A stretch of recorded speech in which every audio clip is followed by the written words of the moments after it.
Happy Saturday, and we are back with episode 4 now. Another check in on this season's Terra Mystica Tuesday League turn based Division 1. I am Matt the Lesser, and if you've been watching the previous videos of this series, we are going through the season of the turn based league and checking in periodically on the games, and I'm giving my thoughts from the perspective of my seat playing them. We are now all of the games either toward the end of round 3 or into round 4. Last time all the games were in round 2. So we'll do a bit of a recap of what's happened since the prior episodes and then talk about how we are getting into sort of the end game stages of these games. So that'll be the plan for today. We'll start with the one game where it's not my turn. The other 3 will get to take a move today, which will be fun. But the one game on the screen is one where it's not my turn. It's round 3, but I have passed out of round 3 as the Icemans. This is my home game, Fire and Ice map. And so we're just waiting for my opponents to take their final actions of round 3. Round 3 was the first of 2 back-to-back dwelling rounds, so everyone is kind of figuring out, do I build the dwellings this round? Do I build the dwellings next round? Trying to get themselves set up. So, but just for a bit of a recap of the last couple rounds. So round 2 over here was a temple round, so that's why we have so many temples out on the board. I built my second temple and took Earth 1. The Giants also built a temple and took Earth 1. The Dragon Lords built a temple and took Fire 1, which was very interesting. The Dragon Lords, double Econ Dragon Lords is not something I've seen a lot of, so we'll have to see if Barnawall is able to successfully turn all of this Econ into points, because Dragon Lords do not have any inherent scoring and often want a scoring favor tile as a way to get some points. So we'll see what he's going to do. I assume Water 1 might be in his near future, probably trying to hit that TP round 5 pretty hard to boost his scoring. And then the Witches also took the last copy of Earth 1 with their second temple. So a lot of econ favor tiles and now some scoring favor tiles coming out in this game. And then this round people started to build out some dwellings. So the Giants snagged Temp ship, which I had really wanted, but unfortunately they got it before me. Were able to advance their ship again and now built this dwelling over here on E1, which was a nice dig for them. It's going to allow them access to F2 this round. They also got to build H9. I assume next round they'll probably build either G9, F7, or F6, F7. So he's got a pretty good dwelling spread, the Giants, and got Earth 1. Also went ahead and built this bridge this round to connect E2 and G5, both of which he already had, but therefore got a town and some more coins to advance his shipping and build more dwellings. So pretty strong game plan from the Giants here. I think, as we said, even since the beginning of the game, once he was able to get this center stretch, that's always going to be a really strong play for Giants on this map. Barnawall also completed a town this round. He was actually the first one to complete a town and snagged the 2 key town. So he is becoming competitive on the Colts. He's actually already locked out Fire, which is pretty interesting for round 3 Dragon Lords. He's going to get a bunch of power income this round, which is actually probably why he hasn't built as many dwellings as everybody else, because he wanted to keep his power tokens to be able to capitalize on this nice power income, probably get a power action next round, and then next round spend those power tokens to build out dwellings. And I assume we might see a stronghold from him maybe in round 5. I mean, he could try to wait until round 6, but he'll be pretty limited in how much he can build. He also, very interestingly, took the single spade action this round just to add a power token to his bowls. Not something you see very often from the Dragon Lords, and typically I find that it's pretty inefficient, but I don't know if it's from a production standpoint, not wanting to miss out on production, or if he's sort of counting how many dwellings he wants to build before he builds that stronghold. But that was a pretty interesting move from Barnawall. The witches got their shipping all the way up to 3, and he's also on the dwelling scoring tile, so he's trying to put out as many dwellings as he can this round. He's gotten pretty far. He's got 6 out right now on all of these natural greens, and he has the resources to build one more, so that'll presumably be either F1 over here or D11. And then next round he'll have a bunch of workers, and maybe we'll see a couple more dwellings. Could potentially dig D10 or D2, depending on where he wants to build a town. He also eventually is going to need to snag A5 to complete this town and a bridge as well. And then finally, this round, I advanced my digging, as had been my plan all along, and built dwellings here on A4 and A3. I actually had planned. So last episode we were talking about that my one concern, and it's still a bit of a concern, is here this B6 hex, which is obviously crucial for me being able to get a town off of these 2 temple structures that I've got. My main concern of how I was going to potentially lose it or have it be threatened was by the Dragon Lords taking temp ship and advancing their ship.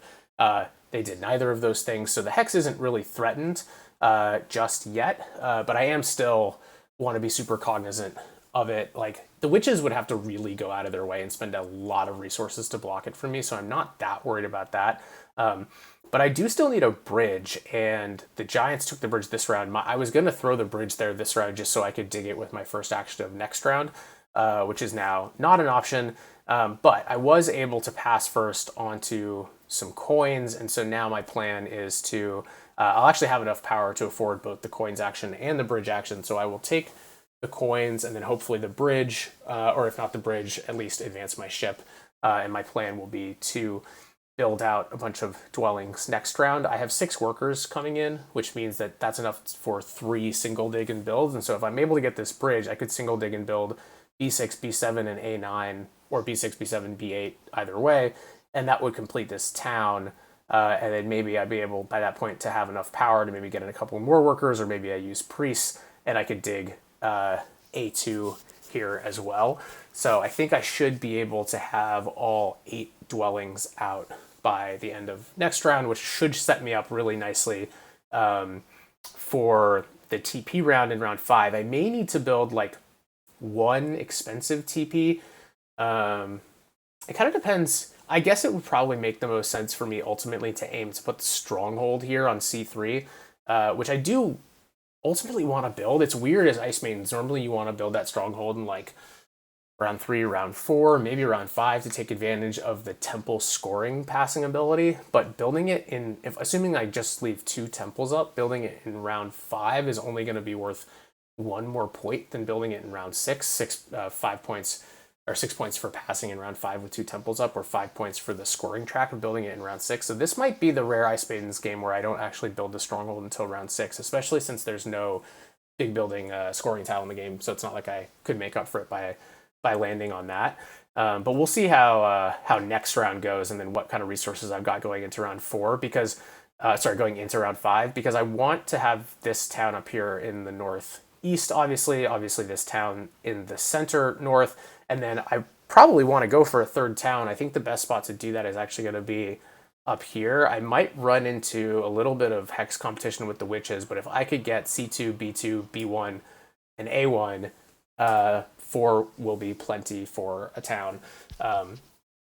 And so that would be a nice way. And if I get all 3 of those towns, 13 hexes, maybe even 14 if I find a place for another dwelling, that feels like a pretty good candidate to be competitive in this game, especially given my strong cult position, and kind of everyone's pretty close on accumulated points right now. I've made up a good amount of the mana of the gap.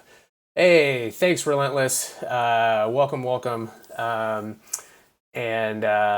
So that'll be a fun way to sort of push forward in this game. So making up all those points. Obviously, advancing digging makes up a bunch of points, and then starting to score some on Earth 1 is kind of how I've made up the points gap that I started the game with, and I haven't even formed a town yet, whereas 2 of my opponents have. So feeling pretty good about my position in this game, and obviously I'm going to have a really nice boat of resources going into next round. So that's where that one's at. Let's move on.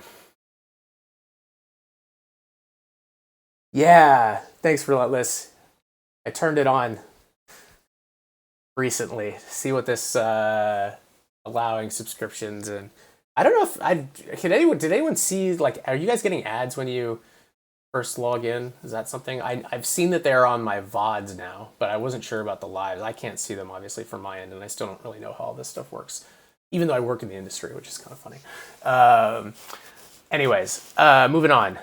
Game number 2. All right, so here's one of the two Mermaids games, and we are into round 4 in this one. I am about to take, I think, my first action of round 4, right? No, I sent a priest to air. Um, so, uh, second action of round 4, and yes, Snake. The story of this game is just an absolutely beautiful Ice Maidens masterclass by Barnawall, which is pretty incredible because if you remember back to the Fast Auction, two of us thought Ice Maidens were the worst faction, and then one of us thought they were the third worst faction, and only Barnawall thought they were the best faction, and he is certainly proving that he saw something that the rest of us didn't see in this faction. He has built out 2 beautiful town spots. He just built his stronghold in this round 4 stronghold round. He's going to pass with, I think, 3 temples. I think he's going to score 27 temple pass points from this stronghold because I think he's going to take the workers action because I'm not taking it. I can't afford it. There's no reason for me to spend this power on workers. So he's going to take the workers action, I assume, build another temple here on E8 as well as a dwelling this round. And just, with this cult position and all of those pass points coming in, honestly, he could probably do pretty little for the rest of the game and be in a great a great spot. But on top of that, he's going to have the resources and the flexibility to probably build out a third town. He actually still hasn't even advanced his digging, so he's got points coming in there. So it's pretty rare that in round 4 I'm in a position to say, like, I really feel like I'm playing for second, but that actually is the case in this game, even with the network and the extra scoring where Barnawall may not score any points. I think the rest of us are pretty clearly chasing him. But between the other 3 of us, myself as Mermaids, Millicent's Alchemists, and George's Shapeshifters, I certainly think it's a much more competitive game. Oh, another thing with Barnawall is he just built this town for the 2 key town. He's going to steal water. Like, everything is just going perfectly for Barnawall. So just, he's got a 700 elo for a reason. And I love Ice Maiden, so I'm very jealous that he's the one pulling off this game and not me. But it's been pretty impressive to watch. For the rest of us, recap of the last couple rounds. So round 3 was TPs. Round 2 was Spades. I built a TP and grabbed a copy of Water 1 with a temple last round, and then built this other TP on F5. Was able to get my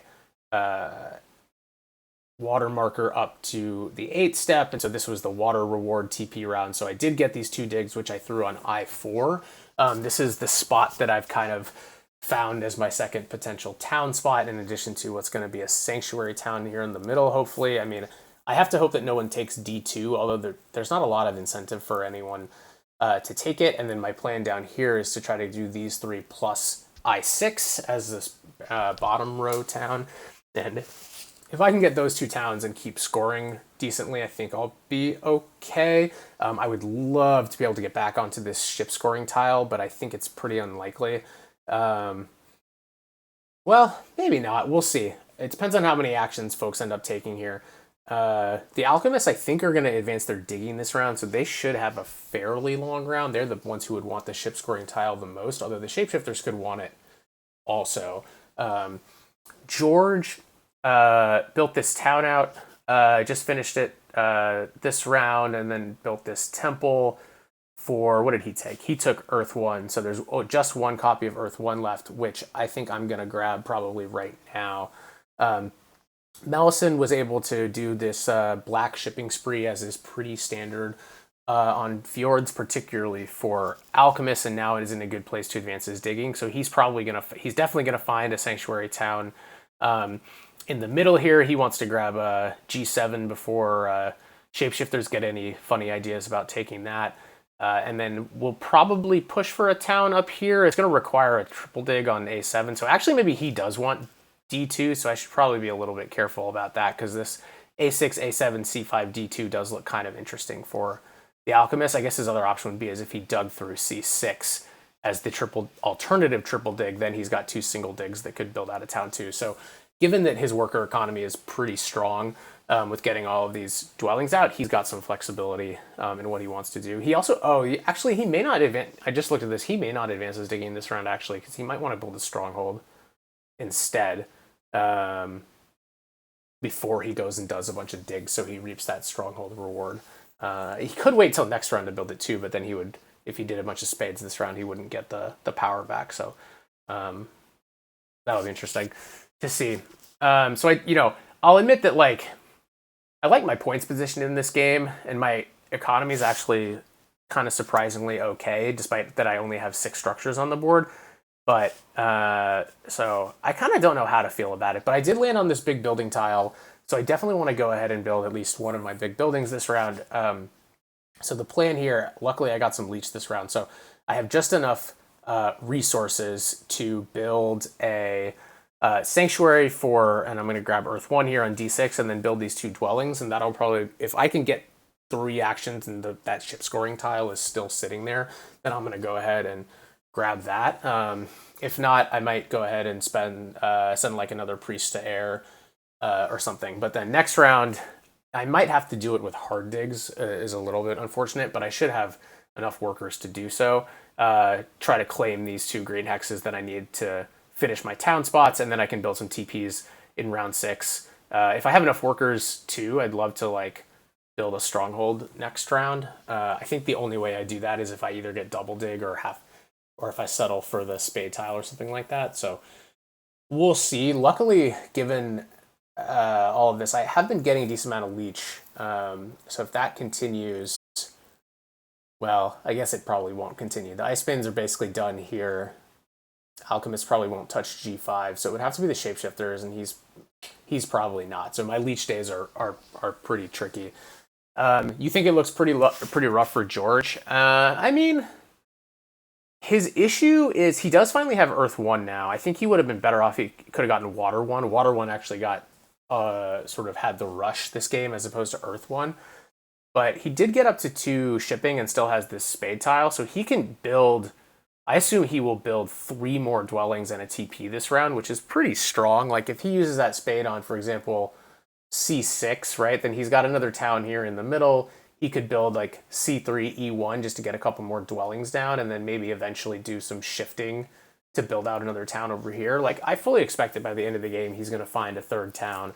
I think his issue is just that without Water 1, he might have a hard time finding enough points, and he also has very little cult presence. But George is a really good player and is also pretty good at finding points out of nowhere. So I think other than, after Barnwell, I think the other 3 of us are in pretty good contention. Not to mention shapeshifters just generally have a really strong economy. So we will see how this fight for 2nd place goes. But I would be absolutely shocked if Barnwell does not win this game. One thing to think about that I didn't talk about too much is this Sanctuary Stronghold scoring, which does feel pretty open right now. Like Ice Maidens, I don't think are even going to bother trying to connect and probably won't bother building the Sanctuary. The George's Stronghold is very close to all of his other hexes right now. He could, if he dug C6, maybe he builds on A9 and tries to put a Sanctuary there. And he also has to go from scratch because his temple is here on E5. So I think that's going to be an interesting one to watch. I, on the other hand, or not on the other hand, similarly, don't have a great path to a strong Sanctuary Stronghold distance either, especially if I'm going to put my Sanctuary here on G6. I mean, honestly, from a town formation perspective, I3 is probably what looks like the place that would be nice for my Stronghold, because I may not have neighbors for I4 or I6, so having a 3-power building here would be really nice. But this is only a distance of 3, which I mean, if I have to settle for 6 points on the Sanctuary Stronghold scoring for a distance of 3, that might just be the answer. On the other hand, the Alchemists also don't actually have a path to a really big number. They could potentially, with this Sanctuary, maybe they get up to like A10 or A11, whereas normally it feels like they can fling across the map. But unless he like he's locked out, the Alchemists are locked out of the West unless he triple digs D1, which I guess once he advances his digging, he could do. But I feel like somebody's going to get 18 points with a pretty low number here, which is going to be good for whoever that ends up being. Unfortunately, I just don't think it's me. I don't really see the path unless, I guess if George builds on C3 here, maybe I can like fight up here and I build it there, and that gives me 1, 2, 3, 4, 5, 6, like 7 to C2 or 8 to B1. That could be enough, but yeah, that's a good point too, Fatty, is he does want to build this, maybe he wants to build the stronghold before the digging, as we were talking about earlier. But if he builds it this round, he's probably building it on C5, which is again only a distance of 3. So God, if I could tie him with a distance of 3, I'd probably just take that. If I got 9 points for a distance of 3 without having to go out of my way to put it somewhere far away, that could be pretty valuable. So we will have to see on that one. I imagine everyone's going to want to have those buildings done by the end of next round because of the scoring for them. So, okay. All of that said, my move for right now is I want to grab this last copy of Earth 1. Not that I really care about the Ice Maidens getting it, because I think, I think he's ahead of us anyways, but I want it for myself. I only have 6 structures down, which means a good number of dwellings hopefully still to build, including 2 this round. So even though this is very expensive on my economy, I definitely think it's the right move.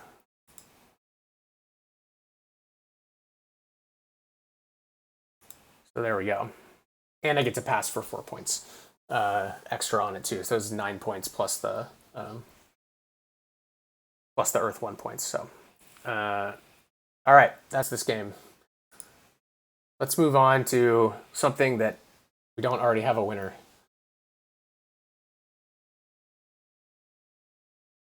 All right. So here is a game that is going much better. Also into round 4, I am playing Dwarves. And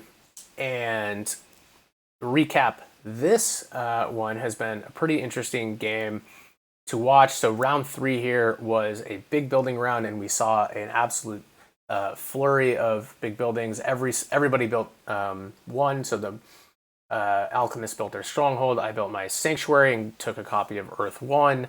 The Mermaids built their sanctuary, took a copy of Water 1. The Fakirs built their sanctuary and took a copy. What did they take? Earth 1. So everyone has a scoring favor now, and is starting to build out the stuff that is giving them scoring. In this round, we've had the Fakir. Well, so actually, I should accept this because George just built this TP that's finishing his town here. So he needs to finish his town. I finished my town first and was able to grab the 2 key town, which was really nice because the Colts, there's a lot open this round. It also popped me up over the 8 spot on Earth so that I will get 2 Colt Spades at the end of this round. And then the Mermaids went ahead and took a single Colt town because they needed one more step to get to 1 Colt Spade on Earth for them. So presumably that was the thinking there. And now the Alchemists, I'm assuming, will also get a town this round. So obviously this round 4 town round, everyone's going to hit 1 town on it. I was looking at the Alchemist and trying to figure out if he had the ability to get 2 towns this round. I don't think he has quite enough workers, although he's not that far. He would need 4 to finish this one, and then another 2 and 4 is 6. So that's 10 total, 12, 14. So even with a worker town, he doesn't have quite enough. The worker's action's gone, but he is pretty close. So luckily, I think if he'd been able to get 2 this round, that would have been really good for him. But I don't think he's quite there. the Alchemists have advanced their digging, built their stronghold to both advance their ship and their dig, and did dig out my gray on I9, which is a little bit annoying, although this is, one of the main reasons we went ahead and grabbed the landscape on G3 when we had the opportunity to do so, was that it connected us straight to H6. So I9, even though it's always sad as dwarves to lose a one-hop natural gray, not nearly the disaster that it would be if we didn't have the landscape. So my otherwise this round, in addition to building this middle TP, which finished this town, I jumped over here and grabbed D1. I'm now going to jump down here and grab I3. So I have and ultimately plan to build the stronghold on I3 because this game also has the Sanctuary Stronghold distance scoring. So this is going to give me a really nice long distance that I think should be enough to win.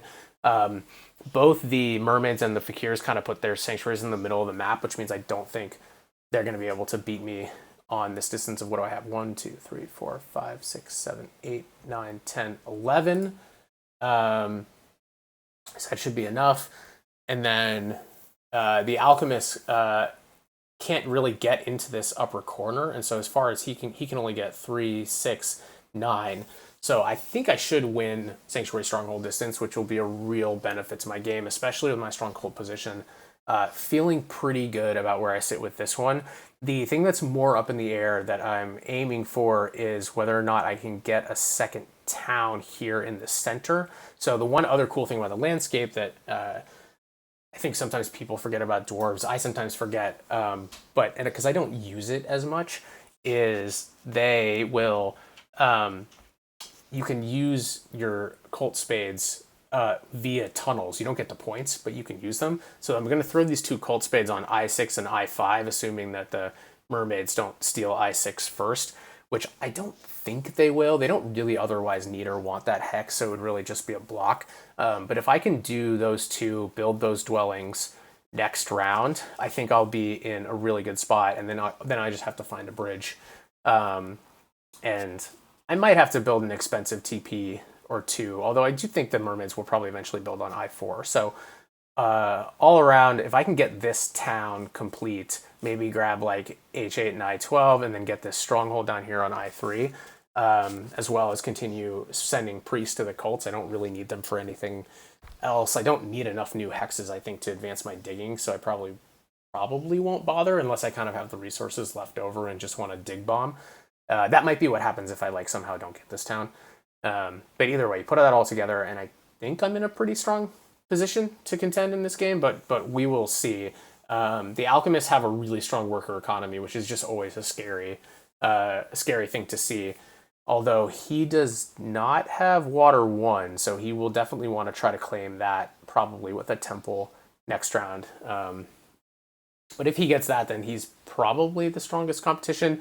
Mermaids also do have a lot of dwellings out and a really strong economy, and probably are going to find 3 towns before this is said and done. So he's also in a pretty good spot. He's going to pass for a lot this round with all these dwellings out. So this one's, maybe it's this one. I like my position, but it's pretty close. I think I have a pretty good game plan. Was able to, sort of once you connect and be competitive on cults, you feel like you're always going to be competitive as dwarves. So that's all pretty nice. So I thought I was going to be able to take an action because I didn't realize it was just a leech decision. But my next move is going to be building this dwelling down here on I3. So sorry, I can't do that live.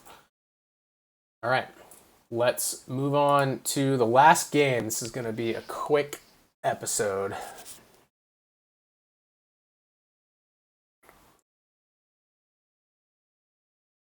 All right. So final game. This is the only one that I still have actions to take in round 3. This is Fire and Ice map. I'm playing mermaids with cluster scoring. Feeling a little bit better about my spot in this one than the other mermaids game. Although similarly, we've got someone who I think is in a really nice spot, and that in this case is Melison's Darklings. Not quite as far out in the lead, I think, as Ice Maidens are in that other game, but I do think he's in the best spot. So if you remember last time, we were talking about how engineers got double dig in this round two. I guess it was just a TP round, but he got double dig in round two and built on, I think he had temp ship. And so, or yeah, he was on temp ship. So, and he built E2 and F3. And I pointed out at the time how I thought it was a little bit strange that he didn't dig E4. And my speculation, which I think is proving to be accurate, is that his logic was I could just advance my ship and grab G8 and connect through G7. But this is creating all kinds of weird stuff in this game that you wouldn't have expected, because Darklings then at the beginning of this round 3 had 2 priests and immediately double dug and built E4. So he's now going to get a sanctuary town through the center in this spot that, normally it's very difficult for the Darklings to find a town off of this E3 starting hex. And it's one of the reasons that I think this map is often the worst map for Black. But he's solved that problem in this particular game due to the kindness of the engineers. And this has put him in a really, really strong position. The engineers were also kind to him in a second way when they came up. And I get it, it's a dwelling round. You want to build dwellings on your natural grays in a round, but this dwelling on B4 in particular is really nice for the Darklings, because I think otherwise he was going to struggle for neighbors in this northwest area, at least until very late in the game, maybe when Fakir start doing some hops over here and stuff. But now he has the one neighbor he really needs to easily build out another town. Here he's already, he has to get the shipping, but is already connected. So I really like Melison's position in this game, not to mention that he's got, a pretty significant points lead, is going to get is going to have, he's going to get the coins action next round and then have an absolute boatload of resources for going into round 4. And he's also the only one with any inherent scoring going into Temple, big building, which is not a particularly high scoring setup. Now, the one thing we have on the Darklings is he doesn't have a scoring favor yet, although kind of no one does. The engineers have Earth 1 and that's it. So I think a lot of people are probably going to be planning on jumping on a bunch of scoring favors in this round 4 Temple round. So beyond the Darklings, the Fakirs have, after starting double Temple in round 1, building a couple dwellings last round, have now found more dwellings this round. They got double dig, grabbed D7, D8. So this is always a nice sanctuary town for Fakirs when they can find it. They also are obviously interested in I5 to potentially get a second town down here on this bottom row. That's something that I will have to monitor whether or not I want to try to disrupt that from them. I can't really do it this round. I guess that's not true. I actually could do it this round, but I don't think I want to. I'm definitely going to build H6 and D10, but we'll probably end up having to let them have this. But so going back to the E4 thing, Darklings build on E4, not engineers. So now engineers want to connect by circling around here through the south. So they build G8. But now there's this really interesting G7 situation, because it's also the hex that Fakirs may really be interested in connecting by. If engineers get this to connect, then Fakirs, this is still a distance of 3. So he would either have to take a Fakir range advanced town and build his stronghold, which I guess if there's ever a game to do it, this might be that game, because you've got big buildings in the last couple rounds. But it's still, it's just a lot to invest in that third range. The other option is obviously to not build a stronghold or not take the town, just only do one of the two, and then connect with only 2 range. But to do that, he needs to secure both G2 and D4. I think G2 he'll probably, that's probably his next action this round, is probably snagging that. But then he needs to get that town or the stronghold before he can even get to D4. And it wouldn't shock me if the Darklings just said, no, I'm not going to let you have that connection. And if he doesn't get this one, then he's probably not connecting this way. And even if he does get it, he still needs either C3, B5, or maybe A5 plus A4. So his work is certainly cut out for him if he doesn't take this G7 hex. And unless he wants to hard dig and spend a priest, then engineers can snag it with their first action next round. So this Fakir's connection situation is certainly going to be something to keep an eye on. But if George can get it, I think he's otherwise in a pretty nice spot, especially if he can get Earth 1, which he probably can. I don't know if he's going to build a temple next round because he might not have enough coins. He might just try to sit and wait and just build a sanctuary in round 5. But if there's still a copy of Earth 1 for him there, then that would be pretty good. H9, F6. Yeah, he could go this way. H9, E6. Again, has to get the range before that happens and then not get blocked while doing it. I mean, certainly possible. Like there are multiple options, but I feel like G7 is obviously the easiest, but I think it's also the one that engineers are most likely to block. So we'll see if he doesn't get G7, which I think is most likely. The question is, how far out of the way will he be willing to go to connect? And I would think it's probably pretty high because, clusters requires connection just like all of these other end game scorings, and Fakir's otherwise are going to should be in a pretty strong spot clusters wise. And then, so my game, I think we talked about this last round. I passed a little bit early to make sure I got this single spade tile because that plus advancing my ship to 3 enabled me to build 5 dwellings this round, which, assuming no one took my hexes, and so I'm now in the process of doing that. I've advanced my ship twice to 3. I've already built G4. I had originally thought about spading G6 and then building H6. I instead ended up building H8 because I knew I was going to potentially get some leech from the engineers and also potentially the Fakirs if they upgrade here. I just figured this was a better spot. In hindsight, the one thing about G6 is I could have potentially aimed for like a Sanctuary Town G6 to I5, but I think I ultimately want to just do the Sanctuary Town on D6 anyways. And given its clusters, I think I probably only need 2 towns this game anyway. So in the end, it probably didn't make a huge difference either way. But anyways, I decided to go this way to get over here. So I did H8, I7, and now we can go ahead and do this action. I'm going to build on H6. I still have one more dwelling this round to build on D10. And then next round, we'll build Temple water for water 1 is the hope that should come to pass because I assume the Darklings are going to open with a coins action.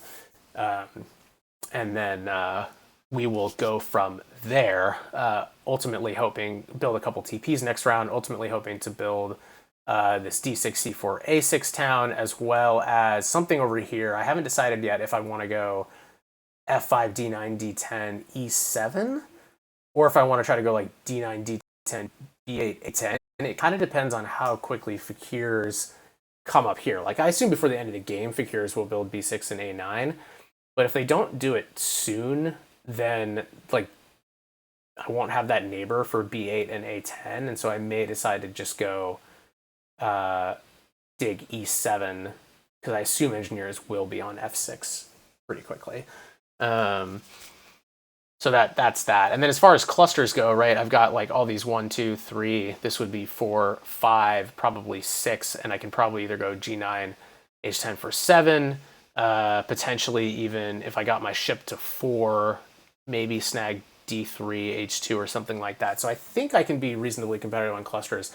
Probably won't beat the Fakirs, but think that I can probably beat everybody else. So second place on clusters, strong network, maybe find a way to win at least one cult. Probably water is my best candidate, and continue to hit pass tiles really well. So unfortunately, the engineers took the shipping pass tile, which would have been my top preference right now, but I'll be able to get sort of guaranteed here either TPs or dwellings, either of which I should be able to score medium well, like 6 points next round, and then if I can keep hitting some scoring pass tiles from there going forward, get the 2 towns, I think I can make up this points lead. I'm still a little worried about Darklings. Like I think if I had to rank everyone right now in terms of sort of strength of position, I'd probably put Darklings first and myself second, but I don't think the gaps are huge on either side of that. I had to do this. Fakirs have been the ones playing culty here. I mean, it's round 3 and we've only had 2 priests sent to cults and I don't think we're getting any more this round because everyone has been busy using all their priests to advance shipping. So you can see I've got 3 ship advances, engineers have 2.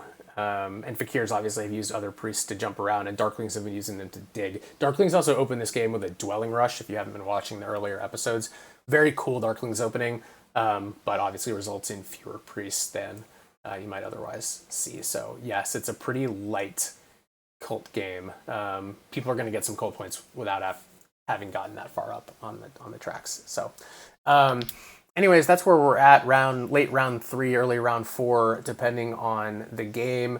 I am doing some traveling next week, so I may not be able to check in for a while. It wouldn't even shock me if a game or 2 actually gets to the end before we're able to do this again. So apologies in advance for that. I will try to jump on and do something if I can, or something really interesting happens, but it might be like a week or so until I'm able to check in again. But we will certainly do it, even if it's when the games are over, and we'll take the time to walk through everything that happens. In the meantime, you can obviously find the games on BGA and see how they progress. And until then, I hope everyone is enjoying TMTL. No, I didn't cover anything in Div 2. I haven't really been doing that. And I know, and someone asked me about the game also that I'm not playing in, which actually, you know what, we can pull that one up really fast. Let's do that. We go to Melison's page here, we can probably find the game. Let's see, it is this one. I looked at this once a while ago, so this is the game that I am not playing in. So they are doing fjords with landscapes. No fire and ice scoring or factions. So I haven't checked in on this game at all, so this is pretty new for me. But George Halflings, Red Alert's Swarmlings, Melison Witches, and Barnawal's Chaos Magicians. Another game where, at the very first glance I'm looking here, Barnawal's position looks pretty nice. He's got a bunch of resources and a points lead, although very minor.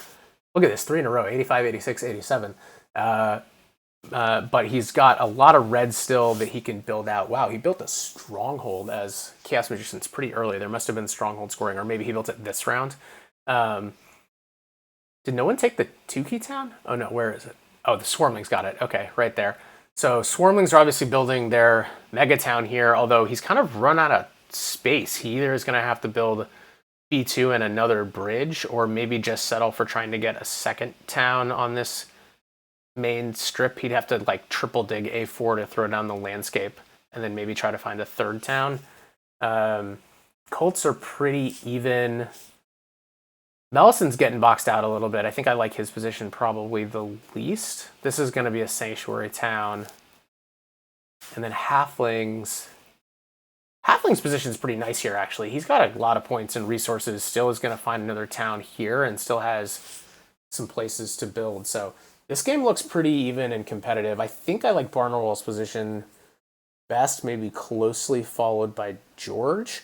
What about favorite tiles? So Chaos doesn't have Water 1, but there is a copy of it left. Actually, Chaos and Halflings don't have Water 1. They might both be interested in that. It's Barnawal's turn right now, although he doesn't actually have a TP up, so he couldn't take it even if he wanted to. I think given Barnawal's strength in that one other game where I think he's going to win, I think from a league perspective, I would probably prefer that he didn't win this game. Of course, I have absolutely zero control over that. What makes Halflings in a better position than Witches? I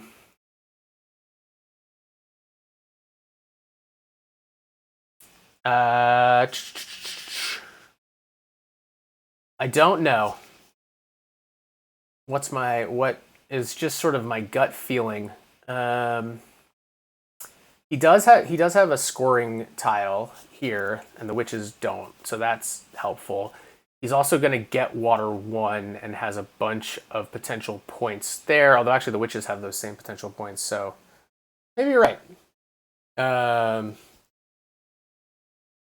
There was something about the way I was looking at this that made me think I think he has more. I think what I'm seeing is that he has more natural expansion options, partially just because he's halflings and so therefore has advanced digging.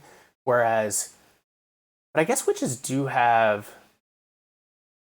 Yeah, see, witch's issue is he didn't get C3 or B3, which means he can't actually get to this stretch of natural greens without triple digging something. And so if you take this whole western side out of the equation, his areas for natural expansion are pretty limited. He either has to single dig all the way along here, at which point he could get blocked by the halflings at any point, or he's just doing more diggings here but doesn't even have neighbors. So I think halflings, I think it's this tile and the fact that the halflings are probably more likely to find a third town. Um, I wonder if we'll see the halfling stronghold here, actually.